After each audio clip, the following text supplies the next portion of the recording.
And let me just say this, okay? A feminine voice is not just about sounding soft or calm or sweet or babyish. It is not just tone, because you can have the softest voice in the world but speak in a way that is insecure, bitter, judgmental, desperate, performative, or even fake. While another woman can have a deep, strong voice, but she speaks from a place of self-trust and confidence, because it is not about the sound. It is more about where you're speaking from. Hello, intentional woman. Welcome back to my channel. My name is Ayanime. Let's jump right in.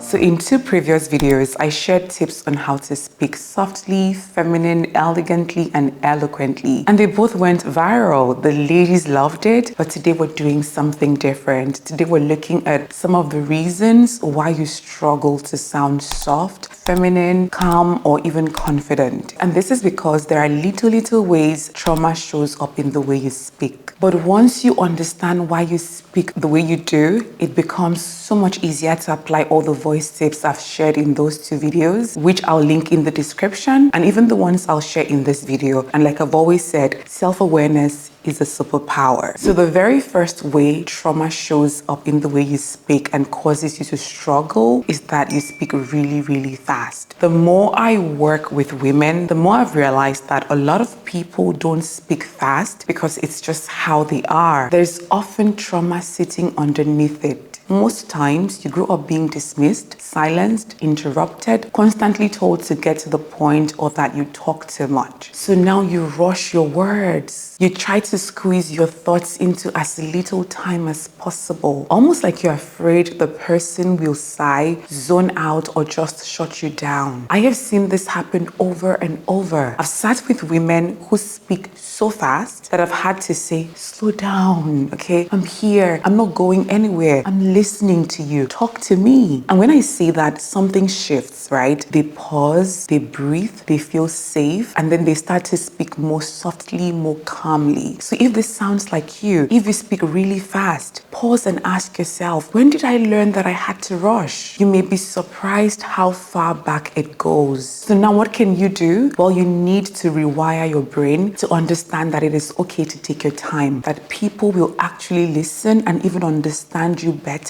when you slow down. And if they choose to walk away, that's okay too. It just means that they're not your people, and that is not a reflection of your voice. I used to talk very fast too. I still struggle with it. And part of my healing was getting comfortable with this simple truth. Not everyone wants to hear what I have to say. And that's okay. The people who value me, who love me, who respect me, well, they listen. They're happy to sit with me. They're not in a hurry to shut me down. And the same applies to you. So as you work on this habit, start telling yourself, my voice deserves to be heard. I don't have to rush. That simple mindset shift makes all the difference. And if this feels familiar, let me know in the comments. Now, the second way trauma shows up in the way you speak is that you speak really loudly. Before I started understanding that there is usually a reason behind how people communicate, I used to think people who spoke loudly were just rude, talking over others, dominating the conversation, forcing their opinions into the room. But I have also learned that that is not always the case. Sometimes it's trauma. Maybe you grew up in a home where it was always noisy, where your siblings overpowered you, where adults only paid attention when you shouted. So now, even when you're in quiet, calm rooms, you still feel like you need to raise your voice to be heard. It's like you've learned that being calm means being ignored. And without even realizing it, you train yourself to speak loudly, to force your way into conversations, to make sure your words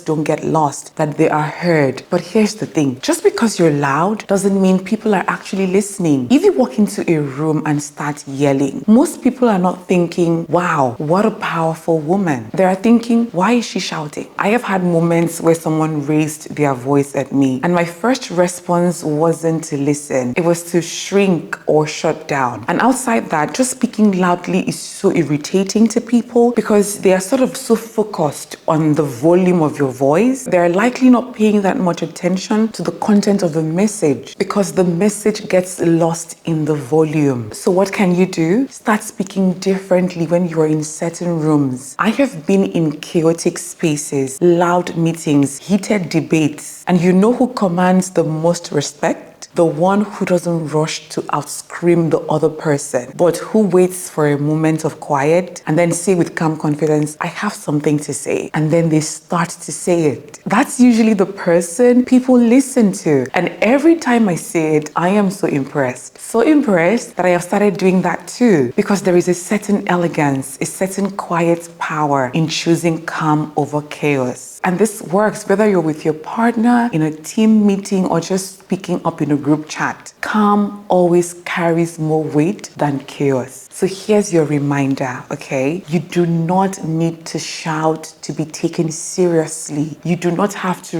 raise your voice to raise your impact. You don't have to shout to be heard. And if your normal excuse is, well, that is the volume of my voice, I want you to picture this. Imagine walking into a room with the TV blaring loudly. What would you do? You would pick up the remote and lower it, right? And why would you do that? Because it is irritating. So think of your voice in those terms. And this is so important if you work in spaces where you want your message to get across to people. Constantly saying, I just have a loud voice is one of the laziest excuses that I've heard, because trust me, if I were to start projecting my voice at its capacity, maybe they'll hear me in a Akwa Ibom state or something. But I had to work on it, and you can too. So next time when you speak with calm conviction. The right people will listen, and best of all, they'll remember what you said. And now number 3, you speak in a way that shrinks you. So an example could be you start sentences with, this might sound dumb, but...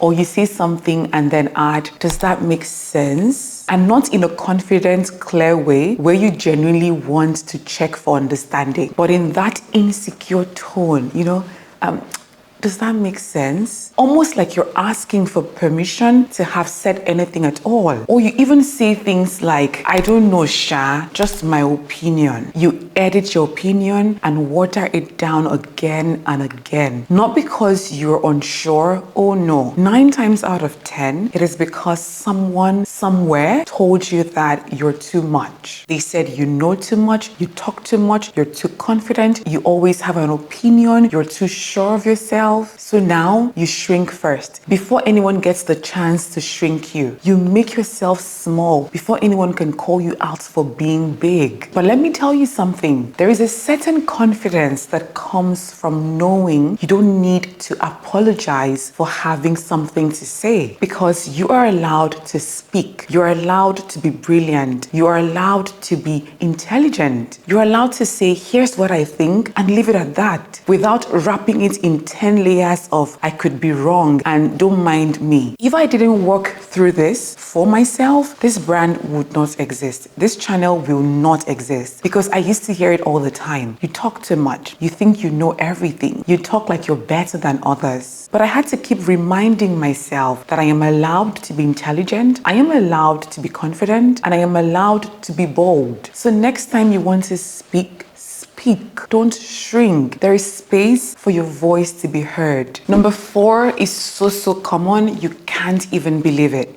And that is, you speak aggressively or defensively. When I was creating the modules for my speaking program, and if you don't know what I'm talking about, I'm referring to Finding Your Feminine Voice, my new 5 weeks program, where you're going to learn how to speak softly but powerfully, whether it's in love, life, or business. Let me just tell you a little bit about it, okay? So in module 1, we're going to cover all the things I'm sharing in this video, but we're going to go deeper. Then in module 2, we'll look at vocal foundations, like pace, pitch, articulation, volume, and so on. So that in module 3, you take everything you learn in module 1 and 2 and begin to apply it, because module 3 is where you'll be doing the practical work. Oh yes, this practical. Because I'll be giving you daily and weekly voice work that will help you stay grounded and speak softly in everyday life, even after the program is over. That way it becomes a part of you. So yes, there'll be a private community to help with this. And then for module 4, we'll look at your voice across across different life roles, as a mother, as a first daughter, as a leader in public speaking, and so on. We'll also dive into what your feminine voice sounds like in romance. That's in module 6. So you're not ashamed when you sound sweet and vulnerable. Also, so you can express your needs without sounding aggressive or needy. And yes, registration is still ongoing. We already have over 60 women from 6 countries enrolled, and premium access, which includes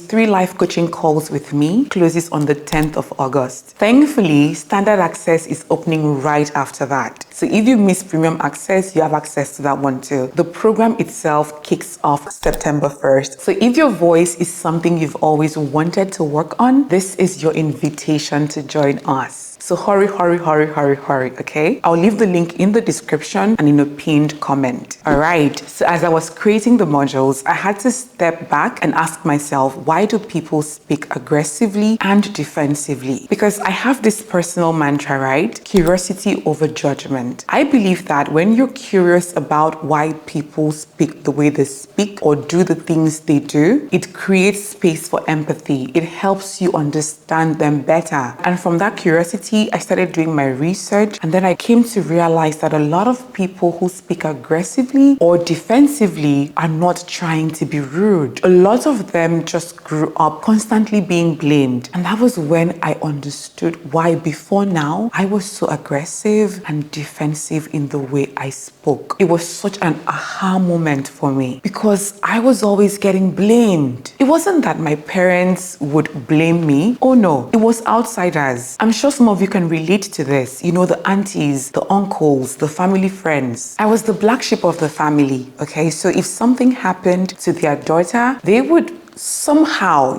find a way to link it to me. For example, in our house or in our family, we didn't used to wear trousers, right? I'm sure some of you understand that religious thing. But when I went to the university, right, I started wearing trousers. Then my cousins followed. And the next thing, I was getting blamed for it. I was essentially spoiling other people's children. So I was constantly being blamed for other people's choices. And because of that, I found that I always spoke defensively and aggressively, like I was always under attack, even when nobody was attacking me. And that's the thing. A blamed child grows into a defensive or aggressive adult. It is inevitable. Sometimes it could also be because every small mistake in childhood led to a huge punishment. So now your instinct is to overreact or overcorrect.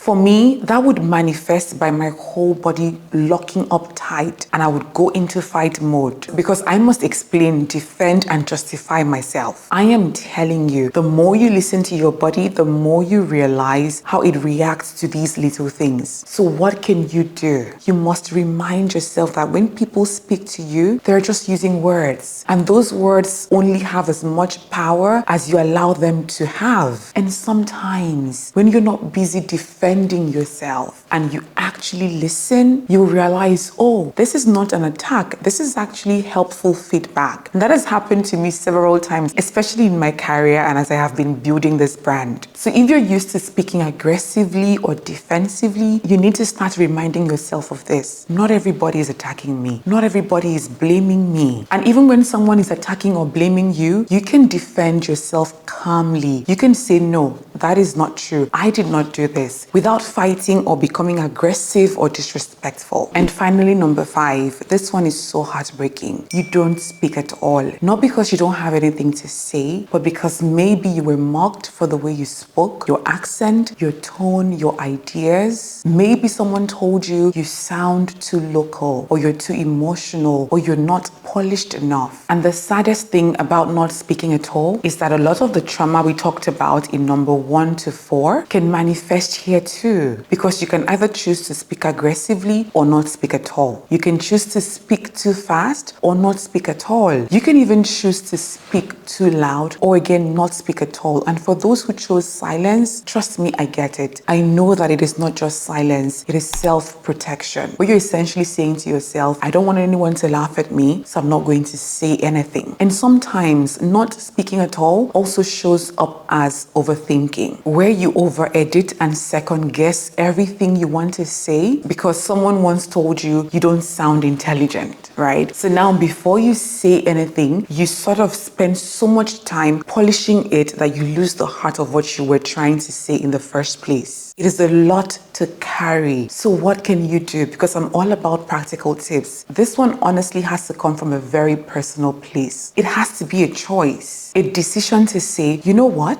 My accent is fine. My voice is fine. I don't have to be the smartest in the room, but maybe in not trying to be so intelligent, I actually create space to learn from others. Look at one of my closest friends, Financial Jennifer. Some of you know her. You admire her. You're in our community. When she started, people said, oh, she has an Igbo accent. But guess what? She built a big brand with that accent. An international brand at that. So you can't let other people put you in a box and then silence you inside it. Now, don't get me wrong. This doesn't mean you shouldn't work on your voice or refine your tone. Not at all. But it should come from a place of growth, not desperation or shame. That is why for every woman coming into the program, I want them to understand this and join the program from a place of, I like my voice, but I want to explore how much better it could be. So yeah, maybe you speak loudly, fine. But now you learn how not to do 6 or 8 times the volume on everything. You refine, not erase. Because if you start the work from a place of shame, you may start shrinking yourself again. And I do not want that. And always remember that you get to decide how you want to sound. And that is such a powerful thing because we choose how we want to dress. We choose our values. We choose our beliefs. So why shouldn't we also choose how we want to sound? Why must it be a done deal that, okay, I have a loud voice, that is it. I speak very fast, that is it. If we're working on other areas of our lives, why not our voice? Which is essentially to make sure that it sounds soft, feminine, grounded, true, but powerful. And let me just say this, okay? A feminine voice is not just about sounding soft or calm or sweet or babyish. It is not just tone, because you can have the softest voice in the world, but speak in a way that is insecure, bitter, judgmental, desperate, performative, or even fake. While another woman can have a deep, strong voice, but she speaks from a place of self-trust and confidence. Because it is not about the sound. It is more about where you're speaking from. That is why healing matters, because when you begin to speak from a healed or healing place, it shifts the energy behind your words. Your sweetness, softness, and vulnerability won't feel like you're putting on a show. It will feel genuine and powerful. And your firm tone won't be harsh, disrespectful, or aggressive. It'll be grounded but confident. I remember a comment someone left on my video where she said she loves the way I sound. And she wasn't talking about me sounding calm or sweet, which you've all complimented me on. Thank you so much.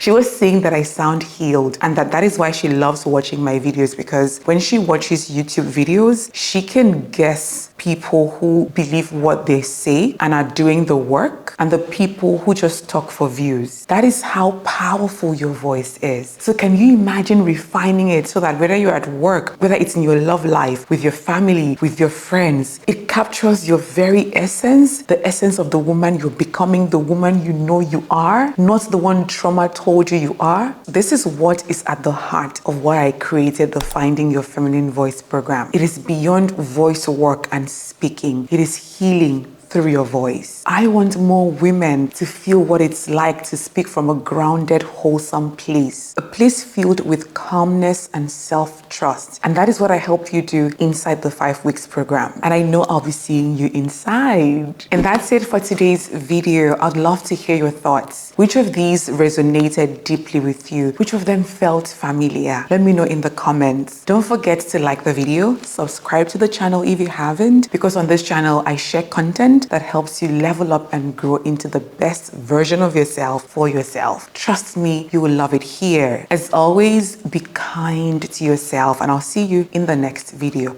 Mwah. Bye.